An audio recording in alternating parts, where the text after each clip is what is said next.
All right. Hi, everyone. My name is Alyssa Silva, and welcome to another webinar with AJU Open. We are so excited to have you here, whether it's your 100th episode or your first time with us. Welcome, welcome. We have an extra special High Holy Day event for you today with Rabbi Vanessa Harper, who is the author of Loaves of Torah. If you can see it there, a fabulous book with exciting recipes that'll take you through the entire Torah, from Genesis to Deuteronomy, but also some really fantastic braiding styles for the holidays in the back of the book as well.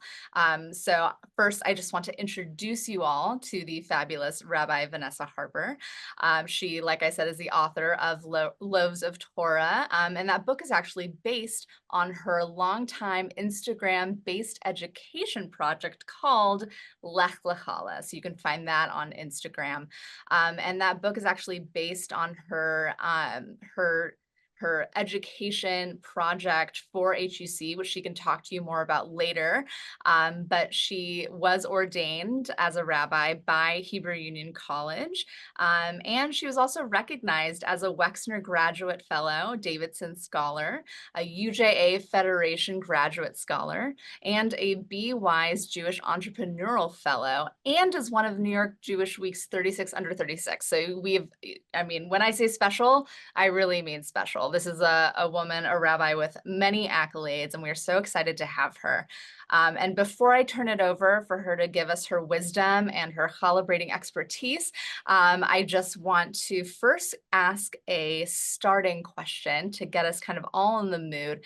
Rabbi Harper, why challah? Right? There's so many avenues for Jewish wisdom, so many ways to get us ready for the holidays or to engage in Torah learning. But why challah? I love that question. Thank you so much, Alyssa, and thank you so much for inviting me to get to be here today, this afternoon, or wherever you are in the world. I'm joining you from outside of Boston today. And so I'm very excited to get to share a little bit with you about kind of the project that I've been doing for a number of years in using challah as an interpretive medium. You might call it an artistic medium. I'm going to call it an interpretive medium for studying text and approaching Jewish tradition. So I'll tell you a little bit of background as to how I got into it, because probably not the most common thing when you think of like, oh, rabbi, Torah study, challah.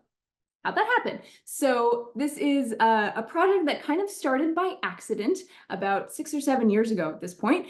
I had learned to make challah about a year prior. It was just something I was casually doing and learning how to kind of get it into my hands. And it so happened that I had, in my second year of rabbinical school, we were gathering for a Shabbaton to gather and get to celebrate Shabbat together. And it happened to be the week of Parshat Noach, the week that we read the story of Noah and the ark and the beautiful rainbow that seals God's covenant with Noah and with humanity not to destroy the world through a flood again. And I had been seeing some images of like rainbow chalot on Instagram. I was like, well, that seems cool, but it's a lot of work. You have to like divide the dough into 6 parts and color each of them. Like, oh, what a pain. I'm not going to do that just for my husband and I, but I was going to this gathering, so I thought, why not? So I bring this rainbow challah, and everyone's very excited. And as everyone's eating all these different colorful pieces of challah, one of my teachers comes up and says, Vanessa, do you match your challah to the Torah portion every week? And I was chewing at the time, and in the space that it took me to finish chewing, I thought, okay, what's the hardest Torah portion I could possibly think of? Take a moment, see if you can think of one. You guessed Tazria Mitzora, the Torah portion that is full of like skin disease and periods and all that stuff. That's the one that came to mind. I was like, okay, well, what would I do for a challah for Tazria Mitzora? Well, maybe I could do some like slivered almonds. Okay, great. I can do this. So I finish chewing, I open my mouth and say, yeah, that's a thing that I do. I don't know why I said that. I still to this day do not know, but then I had to do it. So I spent the whole year going through and studying the Torah portions every single week and finding a couple of verses or one verse with an idea, an image, something that stuck out to me in a different way than when I would be studying the Torah portions for, I don't know, leading Torah study or writing a sermon or just reading through them, trying to remember what happened in that week. And through this process of actually having to create something visual, to create something with my hands, to express an idea that I had come across and that I was wrestling with, I discovered that I was seeing Torah in a completely different way. And it was opening up parts of our sacred text that I wouldn't have necessarily seen otherwise, or it was helping me to find a new way into something that was familiar. And so even though this is a project that started actually just for myself, I started posting it to Instagram and people started following along. And eventually it turned into a way to start teaching people a little bit more about Torah. The next year I went through all the Jewish months and the holidays. And so I use those as text too. When we think about interpreting text, we could be talking about like sentences, lines that come from Torah or from Talmud or somewhere else, but also text can be a lot of things. Text can be other parts of our tradition that have been handed down to us. We're going to think about that a little bit today when we're focusing on different High Holy Day shapes.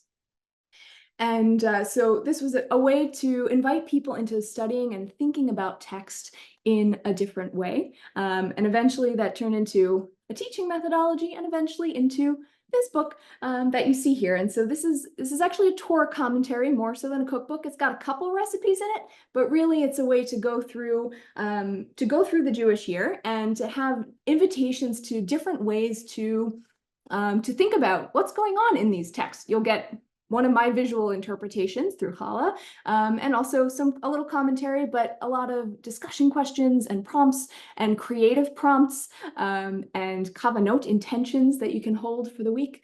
And so these are, and a lot of how-tos for Challah. And so one of the things that we're gonna look at today as we're doing our shaping together is that I'm not gonna, for a couple of these shapes, because it's the High Holy Days, I'm making an exception. For a couple of these shapes, I'm gonna show you start to finish, like here's how to make this specific shape. But for the most part, what we're gonna be looking at is some basic building blocks that you'll be able to use to create your own shapes. So I mentioned before that for me, Challah is an interpretive medium. It's just like Play-Doh. This is what I'm playing with right now. I'm going to teach some shapes in Play-Doh first.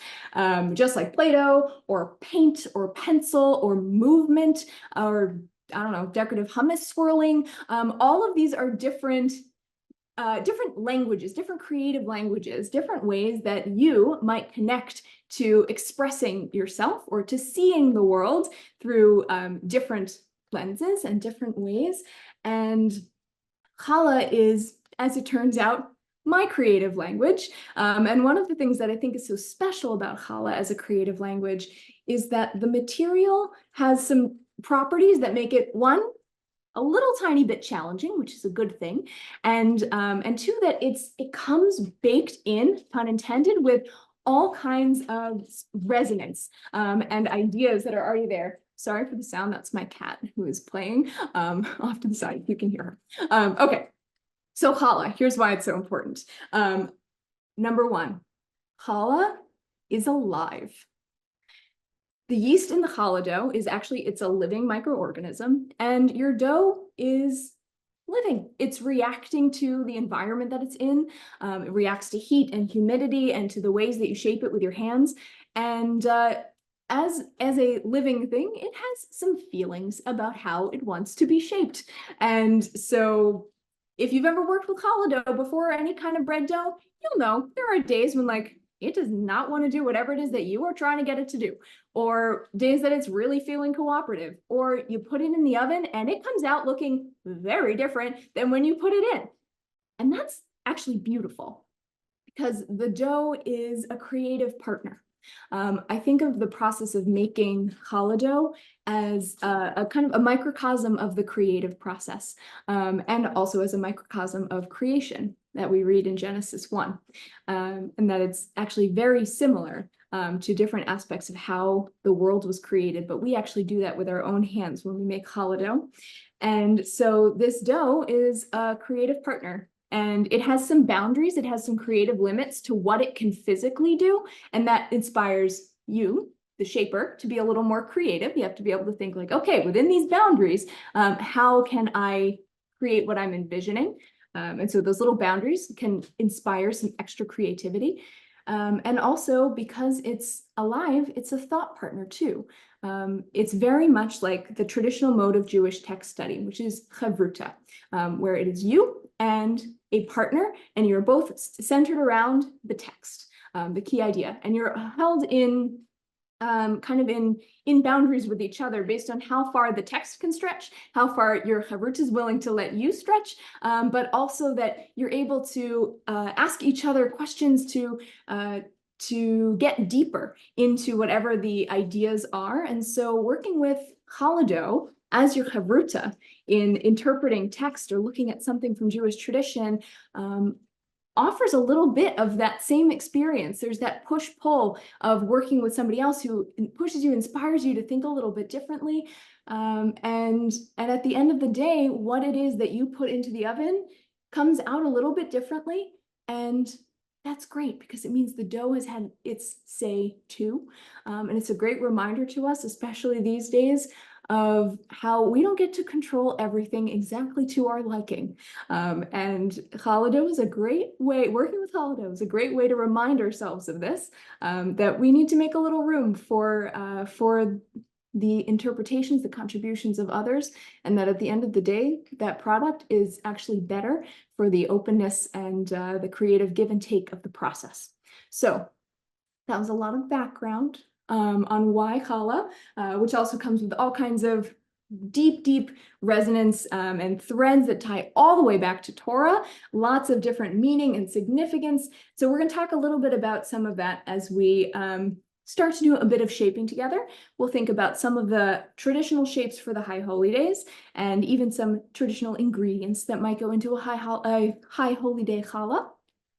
Because shaping is not the only way that we can create an interpretation with our bread, but that ingredients and color and all kinds of different things can also add different layers of meaning to whatever it is that we are looking to create, to bring to our tables. So the beautiful thing about creating a challah that is an interpretation of an idea or a text is that we bring it to the table for the holidays or for Shabbat, and it starts a conversation. And people say, wow, look at your challah, it's so beautiful, or it's got this really interesting shape, or like, wow, why did you put pumpkin in it? And it opens up those conversations around the table so that we can bring those themes and those ideas and that practice of reflection that is so important in the season. Doesn't just exist in synagogue, but it's also part of our homes and part of our wider circle of Jewish learning and living. So, okay, you're like, it is 13 minutes into this thing and you have not shaped anything. What is wrong with you? So let's do that first. The first thing we're going to do is learn a couple of building blocks, and then we're going to talk about some traditional shapes. Okay, if I forget to talk about some traditional shapes, remind me. We're going to start with the building blocks. So if you have Play-Doh by any chance lying around, this is a great way to practice. If you don't, you can watch, take notes. If you are just like a cooking show person, and I'm just another version of the Food Network today, I'm very honored by that. I love watching the Food Network. Whatever works for you. So I'm going to practice with Play-Doh because challah dough does not like to be reshaped. If you have a batch of challah dough and you're like, oh great, I'm just going to do all these and then like re-squish it, please don't do that. It's going to make you very sad because your challah dough is going to get resistant, and I don't want anybody to be sad. So if you've got some dough ready, maybe hold it off to the side for a little bit until we get to a shape you want to try out. And you can, or if you've got a ton of it, just make these in miniature and you can try out a lot of different shapes. So the first thing we are going to learn is how to make a strand. This is your most important building block to create any kind of challah shape that you can possibly imagine. You're going to start with a strand 90% of the time. So we're going to take some dough. This could be your entire batch of dough. This could be a little tiny piece of dough. Whatever it is, this shape scales. Many of the shapes we're going to learn today, they can scale, small to large. any old size you like, just depends on how much dough you're using. So the first thing we're gonna do, this is, by the way, this is dough that has gone through its first rise and now is ready for shaping. So this isn't, you haven't just mixed it and then you start shaping. It needs to rise first, then we're gonna shape. So with our little piece of risen dough, the first thing we're gonna do is flatten it back out again, because you wanna get rid of some of those bubbles that have formed in the dough, because they're gonna do wild and crazy things if you don't boot them out at this stage. So first thing we're gonna do is flatten our piece of dough into something that is sort of rectangular. I don't know what this is. It's like kind of a rectangle, kind of an oval. Doesn't matter. So first thing you're gonna do, squish it reasonably flat. You can use a rolling pin if you like. I don't bother because it's an extra thing I have to wash. So you can just flatten it out. And then what we're gonna do is fold the top quarter or third of the dough towards you over that rectangle. So it's going to look kind of like an envelope flap, like that. And then you're going to go ahead and squish that flap into your rectangle with your palms. In the Play-Doh, I can't do this too hard. It's just going to go totally flat. In the bread dough, you should actually give it a good push and seal it in there. Then you're going to take that whole section, turn it, fold it towards you again. Same deal, squish, squish. So I'm moving down the length of my rectangle. So it is getting to be thicker at that fold part. And then eventually I'm going to go until I run out of flat. And I will have something that looks like a misshapen egg roll. At this point, I'm going to start rolling it back and forth. We're going to try to smooth it out a little bit. This is a great point to practice if you are new to this, trying out different levels of pressure. If you roll with more force, you're going to see that the dough will get thinner and longer. If you roll very gently back and forth, it'll smooth out without changing the length and width too much. So the goal is we're just rolling until we get to, until we've eliminated as much as we can the seam that's running down the middle from the end of our little rectangle. And so we're gonna, and then we'll roll until we get to a size that we like. And I just wanted to chime in here and say, if anyone has any questions about, you know, how Rabbi Harper is rolling it, or if you need her to redo something, if you missed it, just chime in the Q&A function, and I'll be able to let Rabbi Harper know that you've asked that question. But you can also ask questions about the High Holy Days, about her Jewish wisdom, about, right, like the tradition of challah. So all questions are game, and so please chime in at any point, and we'll be sure to answer them. Awesome, thank you. Yes, please do. I love questions. So I've now got a strand that makes me happy. You might have been thinking as I'm doing, you're like, you could just like roll it out like a little Play-Doh snake like I made in preschool. Yes, if you're working with a very small amount of dough, you can totally do that. If you're working with a larger amount of dough, you don't want to do that because technically what we're doing is lining up the gluten molecules so that they'll all line up nicely and hold the shape we're trying to make. So that's why the weird foldy-rolly method is going on here. There is a method to my madness, I promise. I'm not just making your life harder for no good reason. Okay, once we have completed our strand, for bonus points, we're gonna add a taper to the end. And so this just requires a palm on each end of your strand and one extra roll with a little pressure. And you'll see that the ends are a little tiny bit pointy, a little thinner than the rest of the strand, which is otherwise nice and as even as I could manage. And so that's just going to help seal the ends.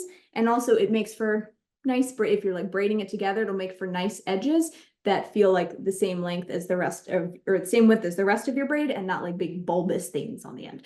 So little taper for bonus points. Okay. Yay, strand. So now that we have our strand, we can make all kinds of other things, including our first High Holy Day shape, which is the turban challah or the spiral.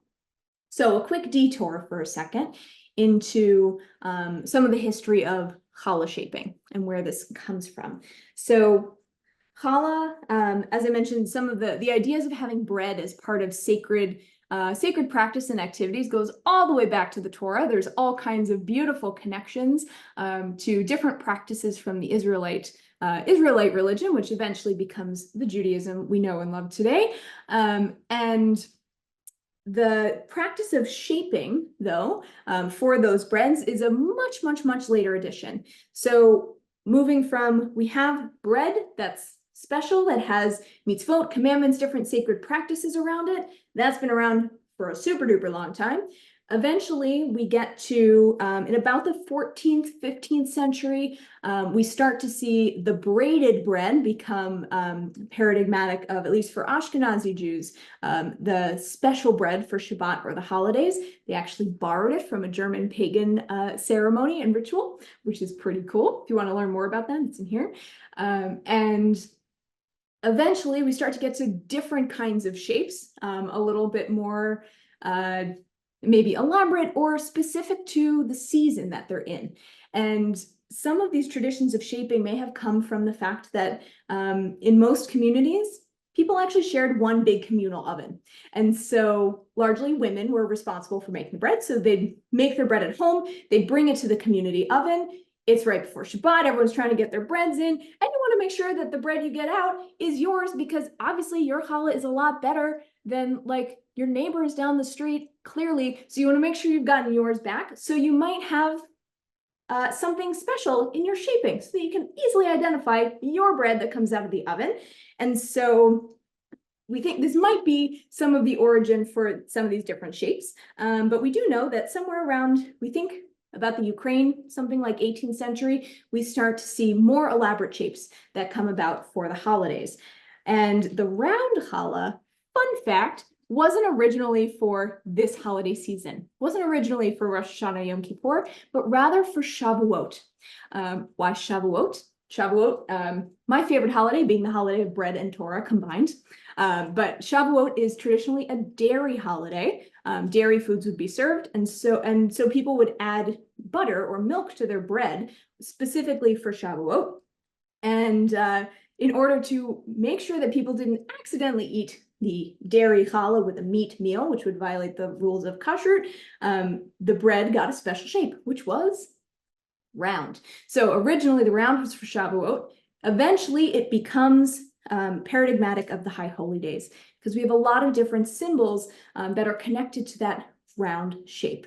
So we're first going to shape our first round shape, and then we're going to think about some of the different things that that might evoke for us. So with our strand, first building block, we are going to make a simple spiral. This is a great shape because you can turn it into, you can make little ones, you can make big ones, and they are quite beautiful at any size, very versatile. And if you make your entire batch into one big spiral, there's your Rosh Hashanah challah. We're going to do some more elaborate ones later, but if that's where you want to end, you're good.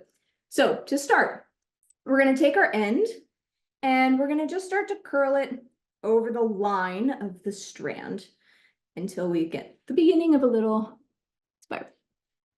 Okay, now this is the part where you're like, ah, yes, logically, I shall just continue to roll this along the spiral. But don't. Here's why. If you do that, what's likely going to happen is you're going to roll it very tightly. The challah is going to rise again, and it's going to go up. So if you want to tower, cool, carry on. If you do not want to tower and you want it to stay a little flatter, here's my tip. Pick up the other end, and you're going to very gently, just loosely spiral it around. So you get a spiral. And if you leave it like this, it's like a cute snail, which I kind of enjoy. If you do not want it to look like a snail, you just take the end and tuck it underneath. Et voila, you have a spiral. Yay. Okay, so that's a simple spiral. Again, you can make this at any size. You can make a challah made of entirely of cute little spirals all attached to each other. You can make the whole thing into one. Okay, and then for bonus points, you can also do a double spiral. So starts the same way, like so. But we're going to take the other end and we're going to start to spiral under the line. So it's going to go the opposite way, like this. And then you can keep going till they meet in the middle, or you could do them unevenly or leave them open. Lots of different ways you can play with the spiral. So the spiral, the round, this is often the first thing that people will think of when they think of a High Holy Day challah. And that's because circles especially spirals, can evoke a lot for us. So I use spirals a lot in my work. If you look through some of the designs that I've created, there's a lot of spirals in there. For me, they symbolize the divine. Why? A spiral or a circle, it doesn't have a beginning, it doesn't have an ending. It's continuous and kind of moves inwards and outwards at the same time. That kind of cool openness and ambiguity to me feels very much like God. So that's also true of many of the associations with the High Holy Days.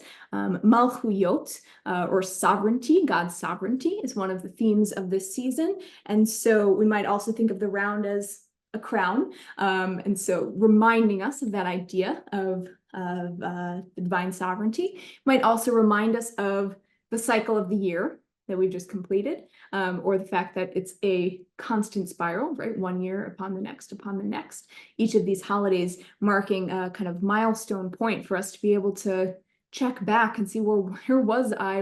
Who was I? What was I like at this time in 1 year ago at this season?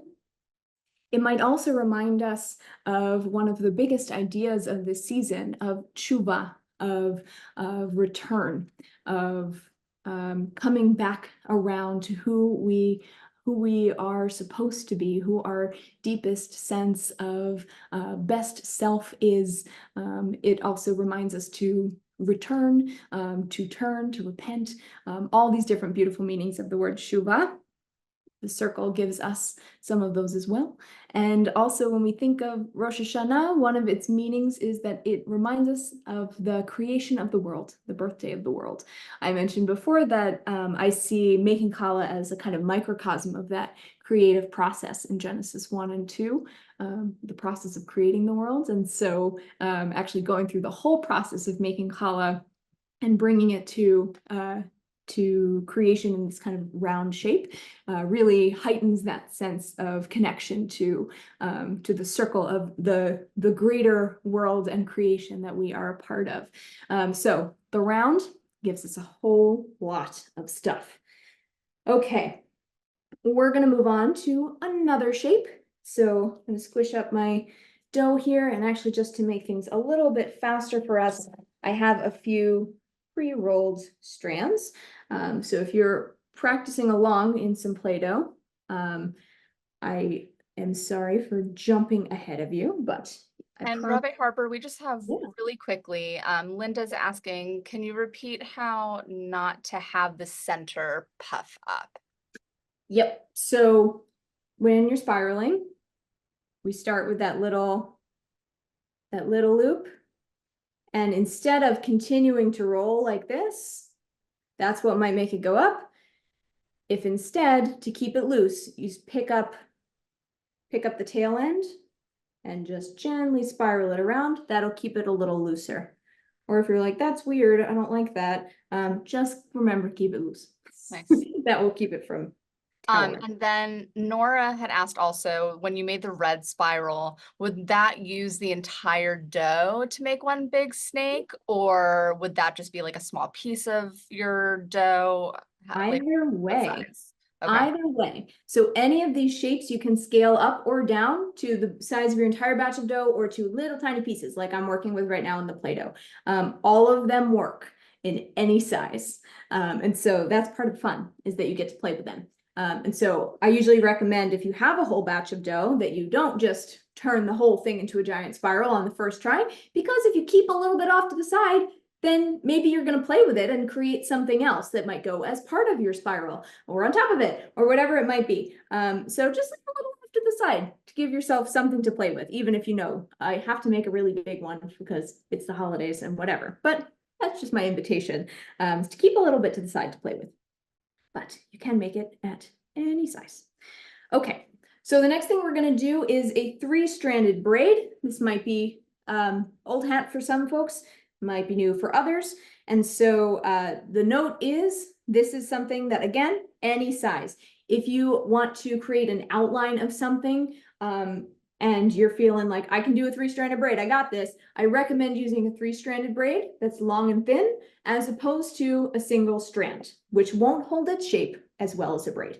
So you might want to practice trying out some braids with long, thin pieces of dough, because that will be more versatile for creating different kinds of shapes. So in general, whenever we're doing a braid, we want to start with all of our strands that we need. We want them to be about as even as possible in width and in length. I'm more concerned about the width being even than the length being even, because that'll give you a nice, even, uniform braid. Then you're going to line them up parallel and vertically to you. This makes it easier than trying to braid sideways. So vertical is good. And here's the part where most instructions are going to lead you astray. They will say, pinch the tops of the strands together. Don't do that. Don't do that, because you're going to end up with a big blob at the top of your dough, and you don't want that. So to keep your braid nice and pretty, you're just going to gently nudge them or leave them alone. No pinching, just nudge. Okay, so we're going to start with the strand all the way on the right. We're going to pick it up. Here, this is my blue one.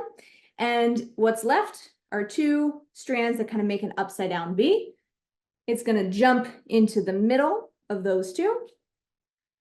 Yay. All right. Then we're going to go to the left. Here it's my orange one. Same deal. When I pick it up, I'm left with an upside down V. It's going to jump over its neighbor and land in the middle. We're going to keep doing that all the way down. Now my purple is the rightmost strand. Pick it up, put it in the middle. Same deal all the way down. So the one on the right goes to the middle, one on the left goes to the middle. Keep on going. You want to braid a little bit loosely. Don't pull tightly like with hair, again, because of the rise that the bread's going to go through. And you want to try to keep the distance between braids as even as you can. And then when you run out of dough, you're out of room in your strand, it'll be kind of open like this. Here's my end. And this is my beginning end that I did not pinch. You'll see why. So here it is at the bottom.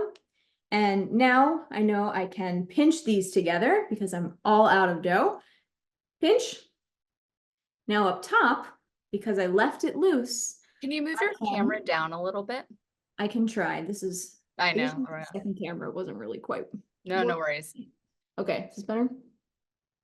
All right, so we're gonna do this in the air. This is fun. Okay, so because I left these open, I can actually rebraid them. So you can turn it towards you and it'll work just fine. You just kind of go under instead of over, and you can completely redo the top part of your braid. Once you're at the end, you can pinch those together, and to get clean ends, you just tuck the ends underneath the braid. Boop. And then you have a three-stranded braid with nice even ends that are not giant and bulbous, and also that won't come apart in the oven. Hey, okay. So three-stranded braid. For a fun bonus, this is now functionally a strand, which means you can do things to it like we just did with the last strand, like, I don't know, spiraling it. So you can have a braided spiral, which is pretty fun. So lots of different things that you can do with the three-stranded braid. Okay. So with these building blocks, we can create all kinds of different things. So there are a number of different shapes in addition to the round or the spiral. We're going to do another round shape in a second. But in addition to the round, for the High Holy Days, there are a lot of different shapes that have traditionally been made over time. So I'm just going to show you a couple of them because we don't have time to do all of them today. But one of them is the hand. So here's one example of how you might do a hand. And actually, if we look at it, you know exactly how to do this already because you've just learned two of the building blocks, two of the toolbox shapes for doing this. You'll notice, what's the center? It's a spiral. You know how to do that. And how about the fingers? They're all just three-stranded braids at different lengths, and you just put them together. Hands are tricky because they're like anatomically weird. But so it just takes a little bit of trial and error to get it to look like your hand, but you have a great model right here. So you have the tools, you have the ingredients. The hand is symbolic in certain Jewish communities of the kind of extending a hand in forgiveness. One of the practices of this season is going to people that we know we have caused harm to, whether it's through our words or our actions, and offering our sincere apologies and promises to make restitution or not to do it again. So the hand extended in forgiveness, or also a hand extended in supplication or asking for mercy or forgiveness from God. Another part of the season's themes, especially in our liturgy and our prayers. And perhaps also a hand that's open to receiving God's mercy or God's blessing in this season, which we would hope for as well. So however you interpret that shape, again, even these shapes that have been handed down in Jewish tradition, they too are texts that we can interpret. So just because like, oh, okay, a hand is traditional for the high holidays, I got to make a hand challah now. Sure, but as you're doing it, think about, well, what does the hand mean to me? What is it that I'm thinking about, trying to get across, trying to connect to, if this is the shape that I'm choosing to put on my table? So take that invitation, not as just, oh, this is the tradition, I should do it, but what is it that I want to connect to this shape, whether it's the round, whether it's the hand, or maybe some of the other shapes like birds in other communities. One of the traditional shapes is to create a bird. So these are little tiny bird rolls. And the bird is typically symbolic of either carrying our prayers to the heavens in this time or carrying away our sins. It's kind of like a tashlich, but more complicated because you eat the bread instead of the ducks eating the bread. And also the bread kind of looks like a duck. So this one's a little more challenging to make, but if you're up for it, you'll find instructions for how to do this in various places online, so you can always take a look. But they're very fun. They kind of come out with little personalities. And a few other shapes that are traditional at this time, we might think of the ladder. So the high holiday season extends to Sukkot and Simchat Torah as well. And ladders were more common for Sukkot or Simchat Torah, symbolizing our kind of blessings or our prayers, serving as a connection between heaven and earth, thinking of that ladder as a connection point. And one of the foods that is typically eaten on the high holidays is a pomegranate, which has lots of different kinds of symbolism to it as well. We think of all those seeds on the inside are said to symbolize the mitzvot, the commandments or blessings. So by eating some of these symbolic foods, we're saying, I hope that I too will be full of blessing or full of good deeds in this year to come. So pomegranates are another one. We think of the same idea with another traditional or common practice of eating apples and honey or something that's sweet.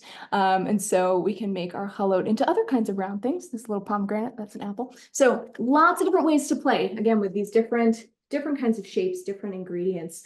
So I'm going to give you another round shape that we can do. Two more round shapes, actually, for a bonus. I'm going to give you two, just because I'm in a good mood. This is exciting. So two round shapes that we're going to get to try.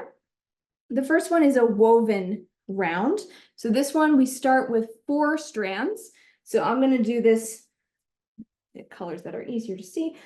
I'm going to do this in blue and orange for you. So we start with 4 strands. Again, you can do this at any size. For something this complicated, I would probably, or just kind of gets big, I would probably use your whole batch of dough to do this.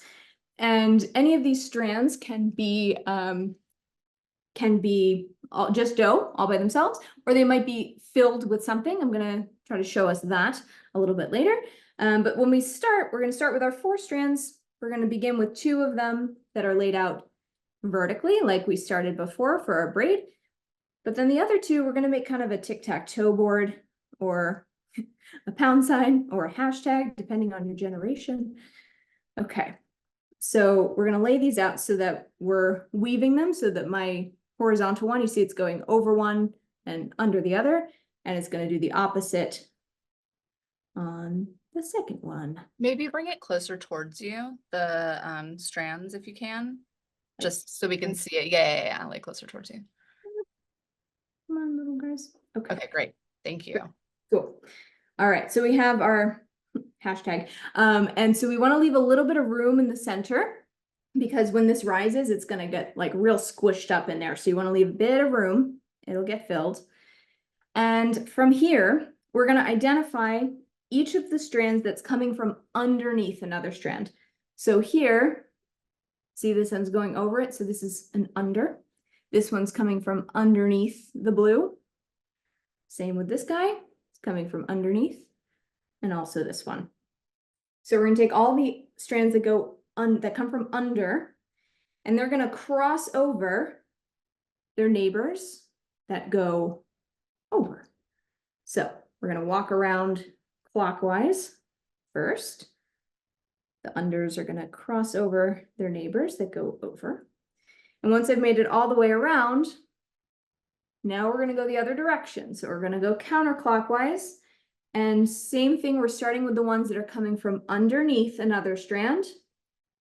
And they're going to cross over the overs. As you keep going, you're going to find you need to stretch the strands a little bit to reach. That is okay. Okay, so at this point, we're starting to get this weave that's going on. I still have lots of strand left, so I'm going to keep on going. So again, we're going to move.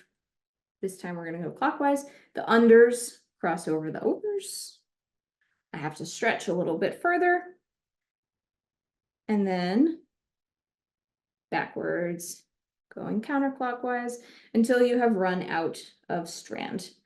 So at this point, I can't stretch these anymore. So I'm going to pinch them together.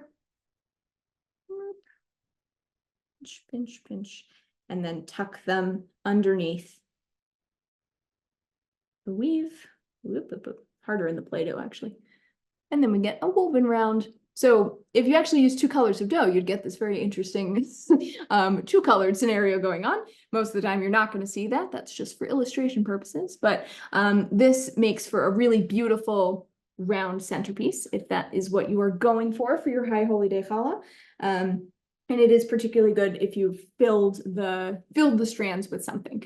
So you might choose a symbolic ingredient, something sweet like apples. Many people will do kind of finely chopped apple. You might use, I used like a date paste in mine. Some of these have, again, symbolic resonance, dates being a play on the word for date, a pun on tamari, to say, to make our sins disappear, or pumpkin, to rip up our judgment, anything like that. So, or again, sweet things for wishing the blessings of sweetness in the new year. So you can kind of incorporate those into your challah as well. Okay, so that's one of our 4-stranded rounds. And then one more we're gonna do. This is for bonus. I happen to have, I'm gonna use 4. Okay. So this one is cool because if you have a little oven-safe bowl, like a ramekin or some kind of ceramic bowl, this is not oven-safe, but it's here, so it's a Play-Doh can. This is a great way if you wanted to serve honey for your challah. One of the traditions is to dip challah in honey instead of in salt, for specifically this time of year. Again, that idea of sweetness and blessing. And so you can actually start with your bakeable dish in the center. And then we can take strands. Again, when I did this, I did it with 3-stranded braids, or you can do it with just straight up strands. You can use 4 or more. And so what you'll see, it's kind of like a clock. I just can't see my orange one back here. Kind of like a clock. Okay, and they're all centered around this bowl.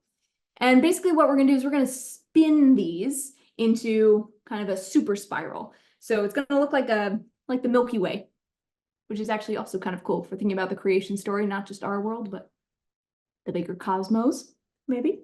And so to do this, we're basically just gonna start moving the strands around in a circle. The key is keeping their starting points at the 12 o'clock, 3 o'clock, 6 o'clock, 9 o'clock of the clock here.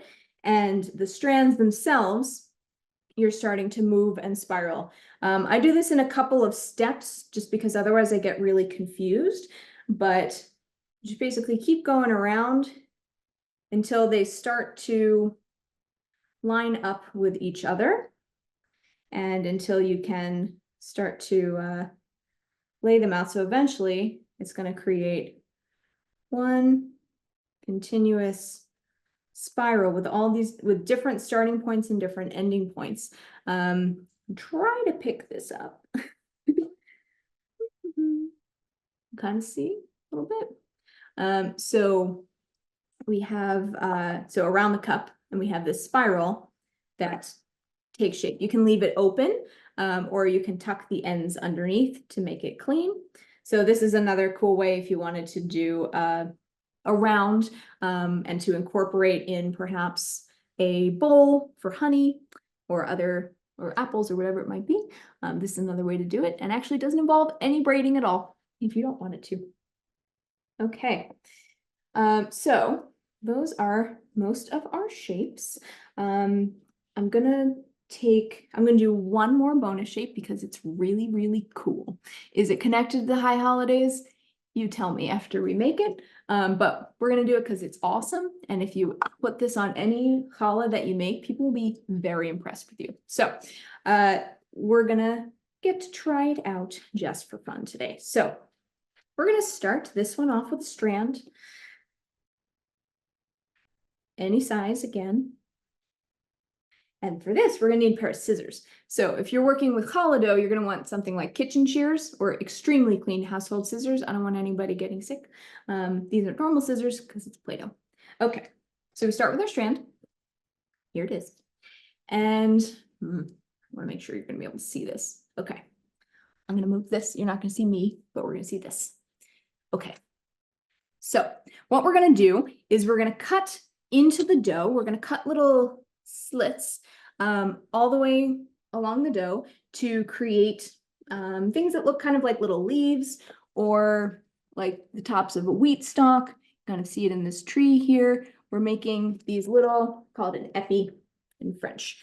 So if you're a right-handed person, you're going to take your scissors in your right hand and you're going to line them up on the right side of your dough. So the scissors blades are pointing down the length of the strand.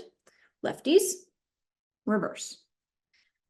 Okay, so we're gonna cut into the dough. You actually want these scissors at a pretty, what is this, like a 45-degree angle, 30-degree angle, not up, but low, like this. And you're gonna cut into the dough almost all the way through. And what you're gonna get is this little tiny bit here. And I'm gonna nudge it off to one side. I'm gonna move down, same thing, snip. Now I've got a new little bit. I'm going to move it to the other side. I'm going to keep going. You can do this at different angles, different intervals on the way down the strand, get different looks.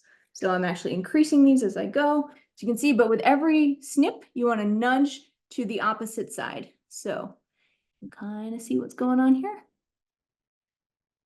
So this can make really cool things. It's like vines or trees, branches, wheat stalks, whatever it is. And so this is a really versatile shape. Again, you can do it on its own, or what's really cool is you can lay it on top of another shape. This one doesn't work because the braid is so tiny. Or maybe it's part of your round challah, whatever it might be. This is a really cool way. I said before, if you keep back a little extra bit of dough, something that you can play with and try something different. This is a great way to do some of that experimentation and see, oh, what happens if we add a little bit of extra decoration, and like, where would I put it? What might that do to the shape that I have? What might that open up? All kinds of cool things again to play with. And this is really a shape that if you do it, people will just be straight up impressed with you. So it's a good one to have in your toolbox. Okay, we have a couple of minutes. What I'm gonna do is, Alyssa, I'm gonna ask you to grab some questions from the Q&A. I'm gonna wash my hands really quickly, and I'm gonna show us one or two things in real challah dough. that don't work as well in the Play-Doh. And I'll take some questions as I'm doing. See you in 1 second. Awesome. Thank you all so much. Keep those questions coming in the Q&A function. I also want to thank any of you here who are donors to AJU Open. And just a reminder that the way that we're able to make these programs free for you all is by donors like you. So you can check out the chat, the group chat. There'll be a link there to our donation page. Anything is highly appreciated. And thank you again to all of our current donors who help make these free learning programs accessible for everyone. So thank you so much. And again, keep those Q&A, keep those questions coming. We've got a bunch of really great ones already. Rabbi Harper, let me know when you're ready and I'll just start throwing them out to you. Awesome. Throw me some questions. Okay. So what do you consider the minimum amount of flour to perform the mitzvah of taking challah? That's a great question. So halachically, or according to Jewish law, there's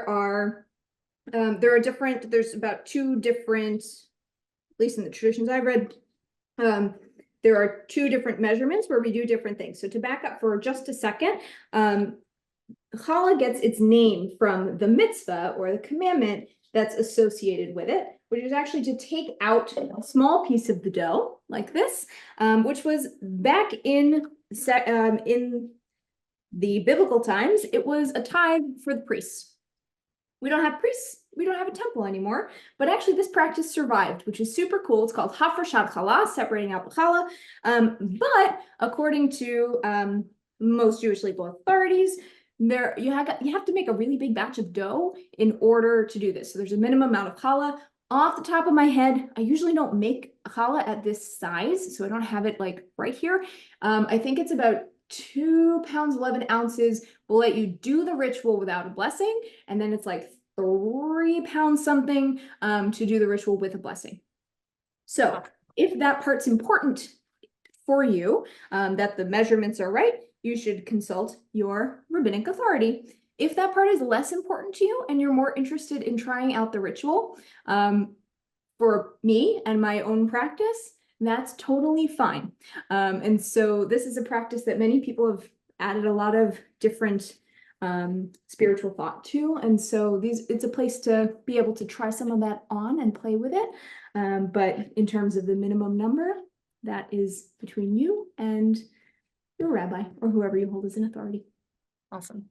And then in a similar vein, Brittany would love to know why we are supposed to bake 2 loaves of challah. Why 2? Why 2? Great question. So this comes from some of the different spiritual and religious resonances that have to do with challah, many of which come from Torah way, way, way back.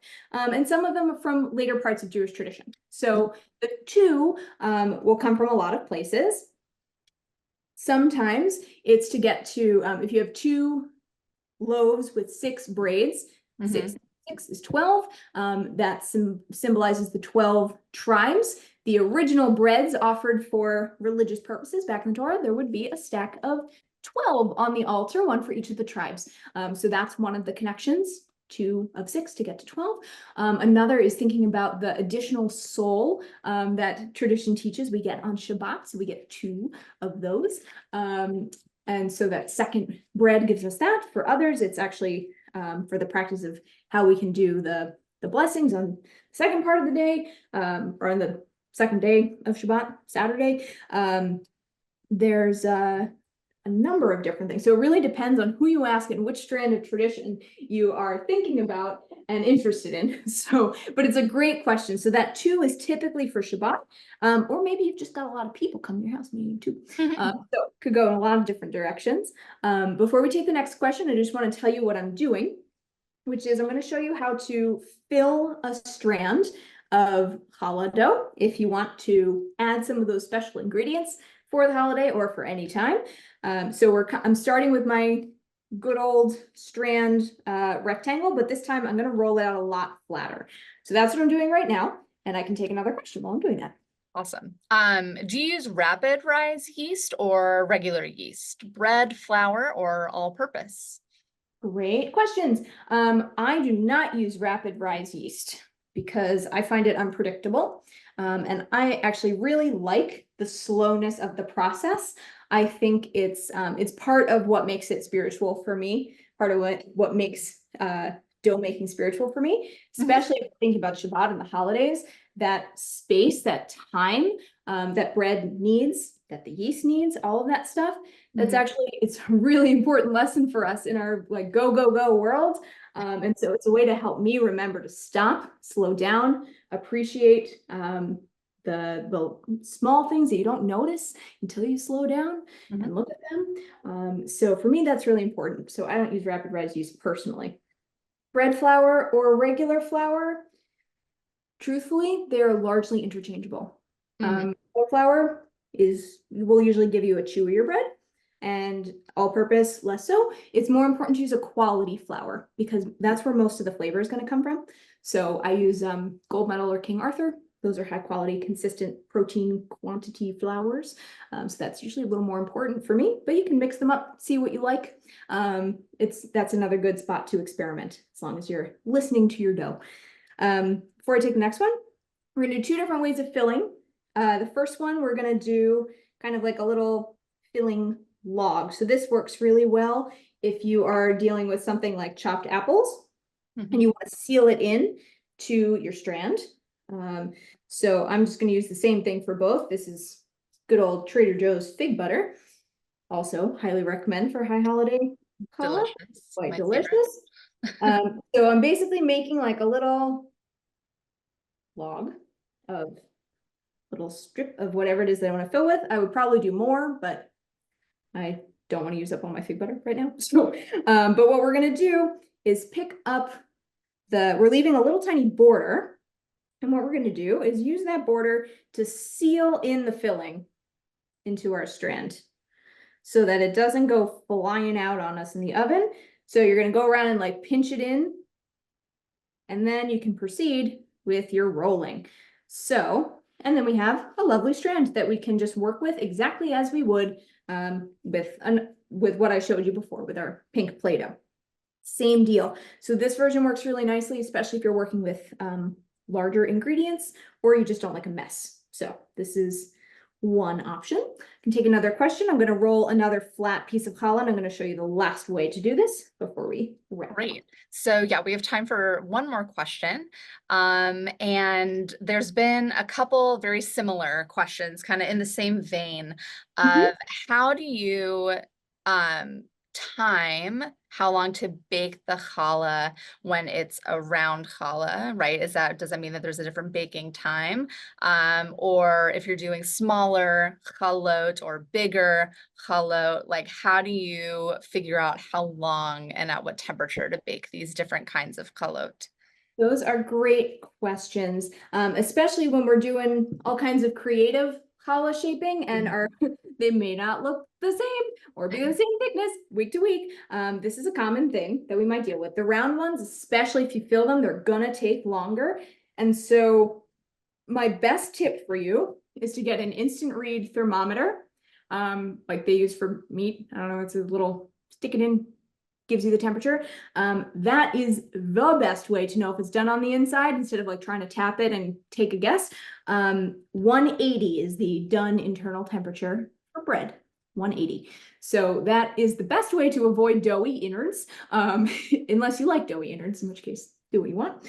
But that way is the most foolproof. If you're working with something thinner, it's going to take less time. If you're working with something thicker, it's going to take longer. I typically go with 350 for my breads and 350 Fahrenheit. And it just really wildly depends on how thick the bread is. So I can't give you a definite answer, but watch for a golden brown on something thin, and you're gonna need something a little more bronze for a very thick one. So,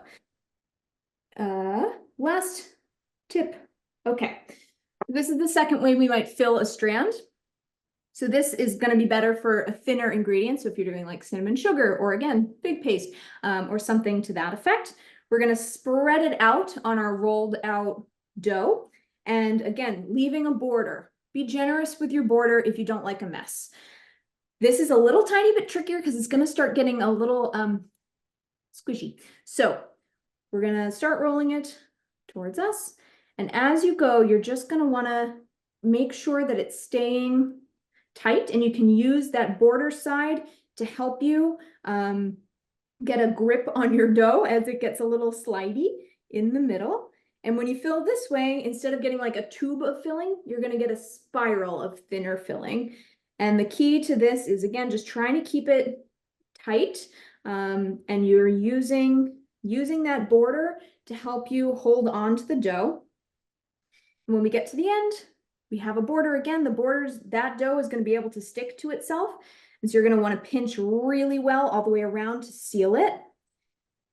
And then again, you can just roll it out just like all of our other strands. It's a little bit soft, so be gentle, but you can use these filled strands to add that extra layer of meaning, of symbolism to your breads, either for the High Holy Days or any time of year. Amazing. Thank you so much. I'm so sad that we are out of time. I could literally sit here and watch you make challah for hours.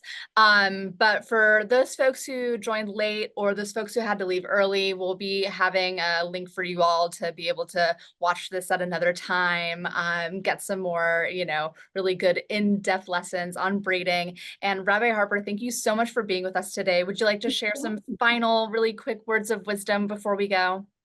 Sure. So I'll give you a prompt for a little bit of self-reflection, or especially if you're going to be making a challah and you want to try out something a little interpretive this year. I want you to think about the idea of what does teshuvah, that idea of repentance, return, response, repetition, whatever that might be for you, has a lot of different meanings. What does that look like? And I use that verb very intentionally. What does it look like? We can think about, as we sit in services or however else you observe the holiday, what does it feel like? What does it sound like? But I would encourage you to try out, what does it look like, as a way to bring a little bit of extra self-reflection and meaning into your high holiday preparation in the kitchen, or also just for yourself as we're moving rapidly through this month of Elul and getting ready for our high holy days. So I wish you all many, many blessings and sweetness in this year to come. And thank you so much for spending this hour with us. And I hope that whatever it is that you create, whether it's a challah or a painting or again, decorative hummus, whatever it might be, that it's meaningful and special and nourishing, both spiritually and physically. Beautiful. Thank you. And have a wonderful rest of your day to our AJU Open members. And we will see you next time. Bye-bye.